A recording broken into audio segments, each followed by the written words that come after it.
Here's what's coming up now on Animal Outtakes: wildlife trafficking and its consequences.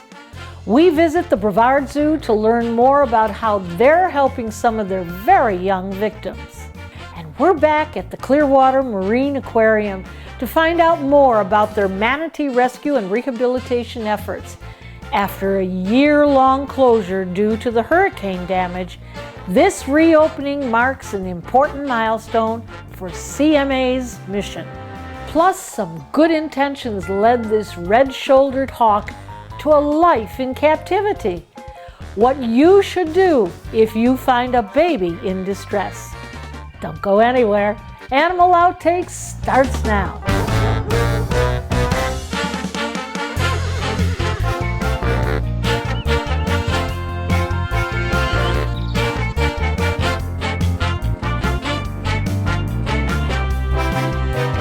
It's being called an international conservation crisis: wildlife trafficking. It's the illegal trade of animals. It threatens biodiversity, which could ultimately lead to extinction. And it's also considered one of the most profitable natural resource crimes. According to officials, non-human primates, like spider monkeys, are often trafficked for the illegal pet trade. Thankfully, places like this Melbourne, Florida nonprofit zoo is dedicated to hands-on conservation efforts, where they often get calls from U.S. Fish and Wildlife Services. Earlier this year, one came in about 2 young spider monkeys, and the animal care team has spent the past several months doing what they can to give these babies a chance at a full life.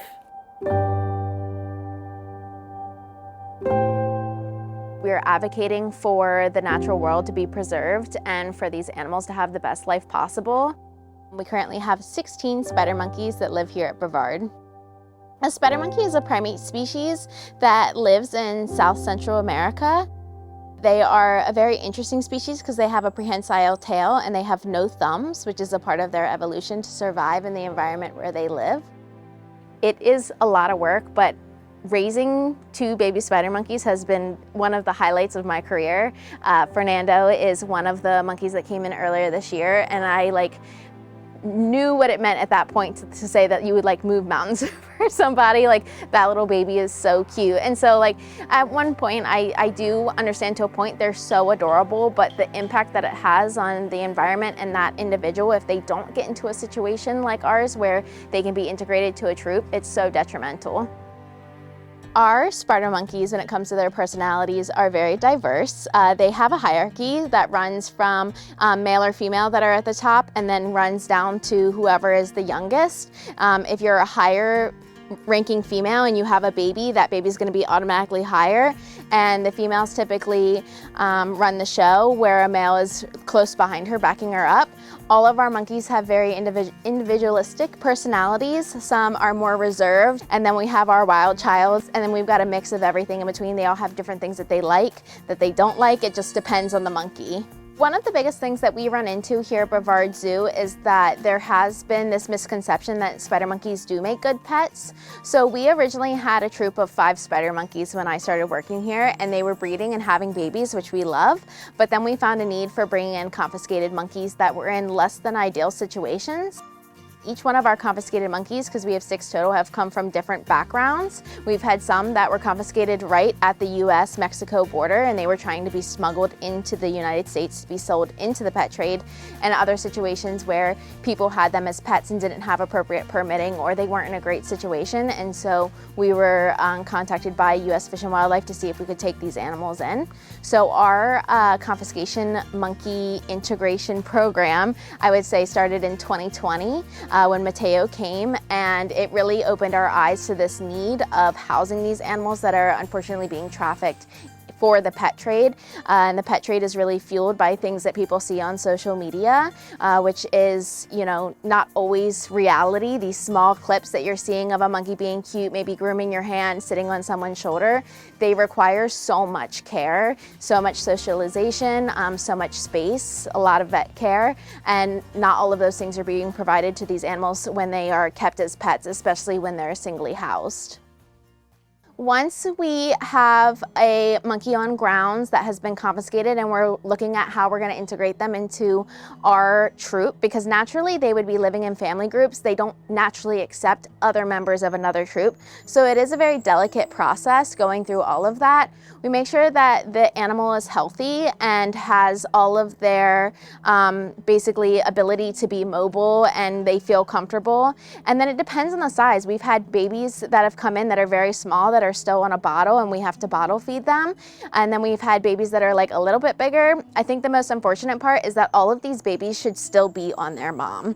They stay on their mom, hanging out with their mom up to a year. When I say hanging out, I mean like literally holding on to mom. And so once they reach, you know, over that year, we'll see more climbing, exploring, you know, being from mom more. But we've even had monkeys that were born here that hung out with mom until they were 3 years old. So we have to look at what those animals need in that moment for their stage in life. So that could mean setting up essentially a nursery where they have things that they can chew on, things that are baby spider monkey safe. We have to make sure that we transition them to the correct diet. So they're maybe on formula, then we introduce solids, and you know, there's this aspect that I think fuels the pet trade because it is kind of like caring for a human baby, but like you're not providing them the same things that they need. So once we feel like they're stable and they're starting to understand that they're a monkey and they're starting to do all those behaviors and they seem comfortable, we start to do introductions with them with what we call a howdy. And we heavily monitor those interactions to make sure they're positive interactions.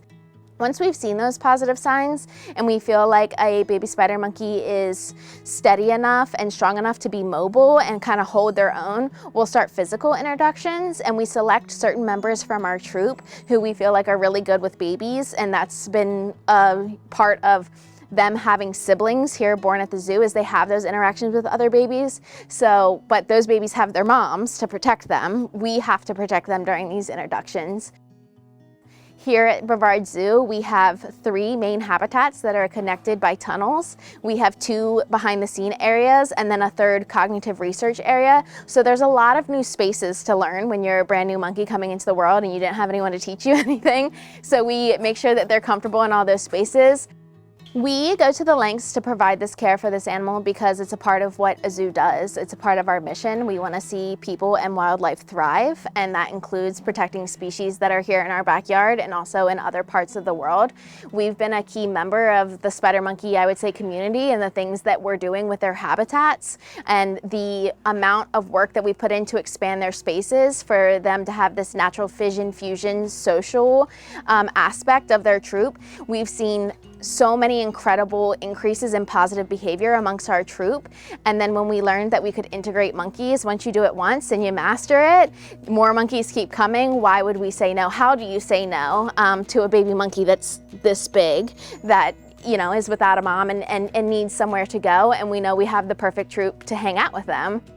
The whole point of having a species survival plan is to create basically a fail-safe population, because we are heading in the direction where you might not be able to see spider monkeys in their natural range. And so creating that fail-safe population is very important, and giving animals a chance to have a good, thriving life when they were impacted by people who knew that they could make better decisions and knew that they were doing something potentially illegal and harmful to the environment, it then becomes someone else's responsibility to take care of.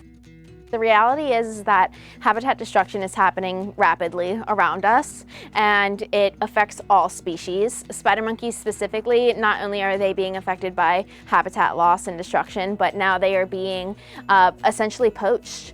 And it's really hard, I think, thinking about where these confiscated babies come from, because we'll never know where their mom came from, where she is, if she's still alive, and how this animal was obtained. And that means that there's one less monkey out in the wild wild to provide all of the things that they do: seed disbursement, biodiversity. They're a keystone species where they can, basically show whether or not an environment is doing well. And we lose all of that when you lose the monkeys. If you watch this video and you feel it calls to you, what you can do to help these situations are supporting your local AZA accredited facilities, other facilities that are helping with trafficked animals. And it's not just spider monkeys, it's all kinds of species from South America. You can also help by not promoting primates as pets, not engaging in those kinds of videos on social media, and encouraging other people to basically fuel the industry. Zoo officials say it's vital to do your research on the needs of any potential pet. You can go to notapet.net to learn more. And for more about the zoo, log on to brevardzoo.org. And coming up next on Animal Outtakes, a milestone for the Clearwater Marine Aquarium. We see who's on the road to recovery. And that's next. What happens to your pet if something happens to you? It's a tough question, but an important one. At Dante's Den Foundation, we offer a solution. It's called Lifetime Care, a way to ensure your pet continues to live the life you've always shared. It's a chance to determine exactly what happens to your beloved friend in the event of your passing. For more on how you can provide the kind of life your pet deserves, visit us at dantesden.org. Welcome back. It's a story of perseverance. A little more than a year ago, Hurricane Helene did a devastating amount of damage to Clearwater Marine Aquarium's brand new Manatee Rehabilitation Center. Storm surge wiped out the life support system, among others. Thankfully, no animals were injured, but the road to rebuilding was long. But as you will see, the love for these animals and the relentless determination of the staff and supporters has led to the here and now. Our first two cases, Yeti and Zamboni, were two males that came to us, and they arrived on July 30th, and then Hurricane Helene rolled through at the end of September, and she did over $2.5 million of damage to the facility as a whole, and over $100,000 of damage to the manatee life support. And the life support's a very integral part of what we do here. And with the storm surge, we received over 4 feet, and that damaged that system, which means there was no way to filter the water. So within 48 hours, we had the 2 boys moved back to other facilities, but I will say they were both released early last year. There's no quit. There's no quit in this. It makes me emotional because the storm took a toll on all of us.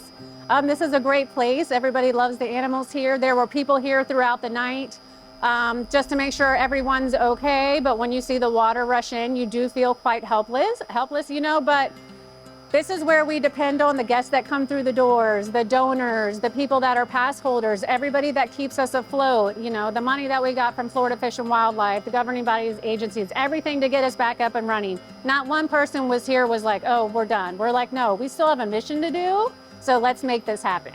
We are a second stage facility. So what that means is we take manatees in that are deemed no longer needing critical care, but they have not yet met the milestones for release. And by taking these 3 females, we empty up space in our critical care facilities to take in other manatees that need that space. So we have Orchid, Vora, and Sable. They were all rescued as orphans at different times. They're not related. They're roughly 2 to 2.5 years of age. They all lost their mother. We're not sure why. Sometimes if the mother has been hit by a boat, which happens quite often with manatees, then we know what happened. But these 3 were all found alone in different areas of Florida.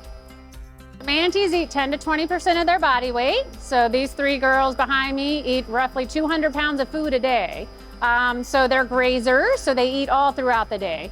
We want to see them eating from the surface and the bottom. So a big part of that is putting food on the surface, making it accessible to them. And then if you look behind me, we have these pipe-looking things. Those are called bottom feeders. And we can stuff those full of the romaine, endive, and escarole, and we can sink it for them. So we're trying to look for those natural behaviors because in the wild they can eat from the surface, they can eat from the side of the seawalls or like the grass beds, and then they eat from the bottom as well. Orphans that are rescued at a young age are deemed naive. So what that means is we are not confident that they know the waterways and how to survive.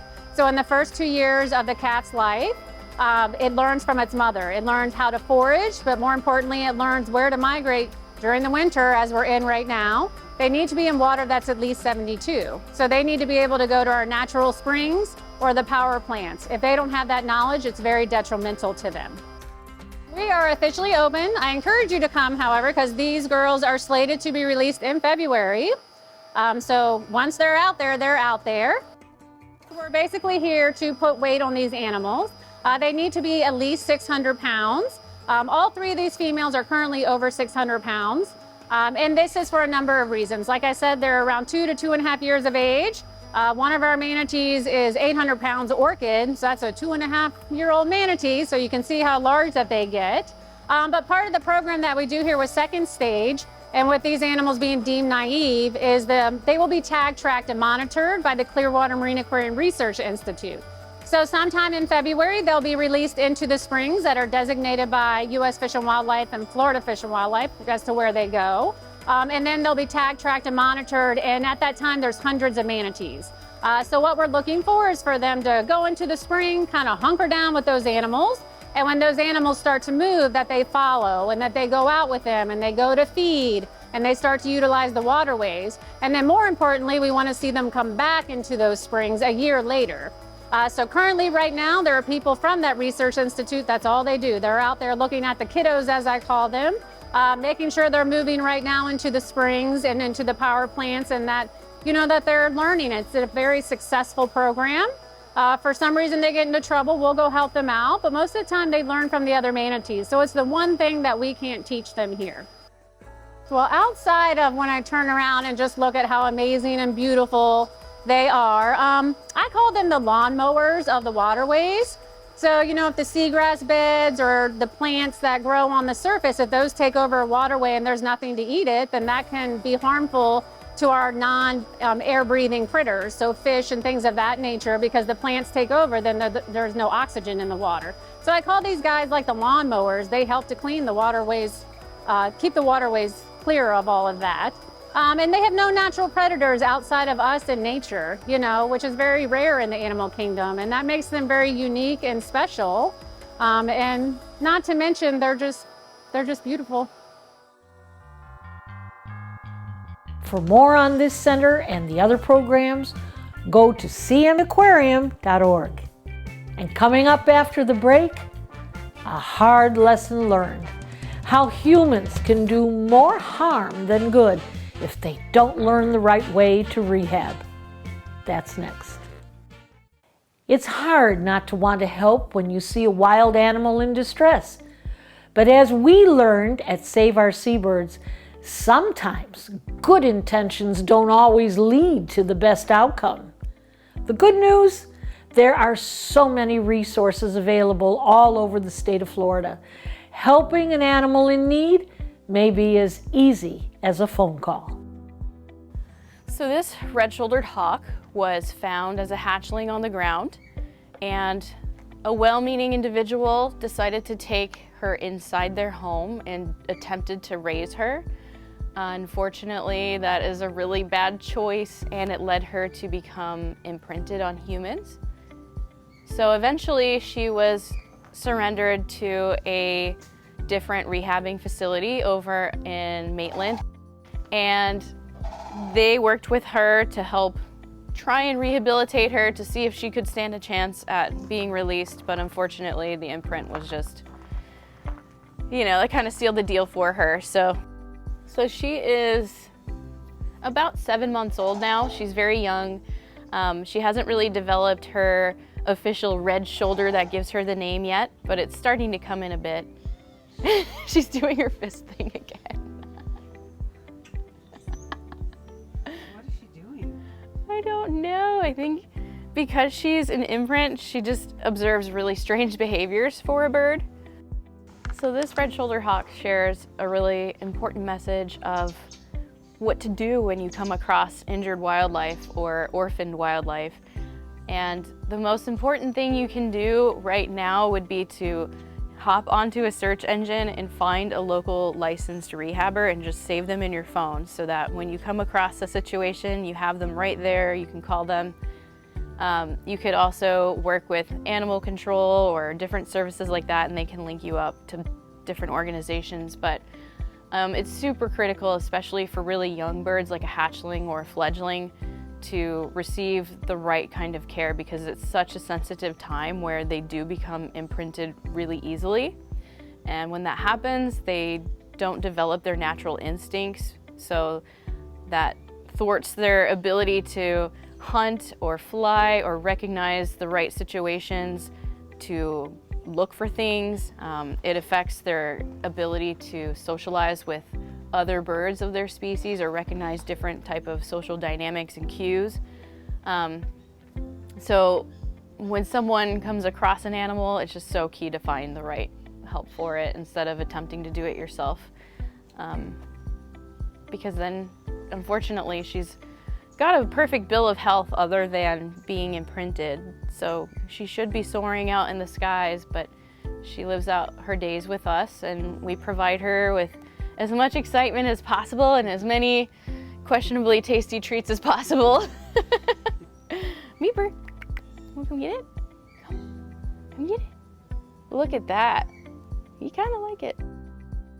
Ultimately, my goal is to be able to take her out for educational events, so I want her to respond when I want her to respond. That was kind of rude.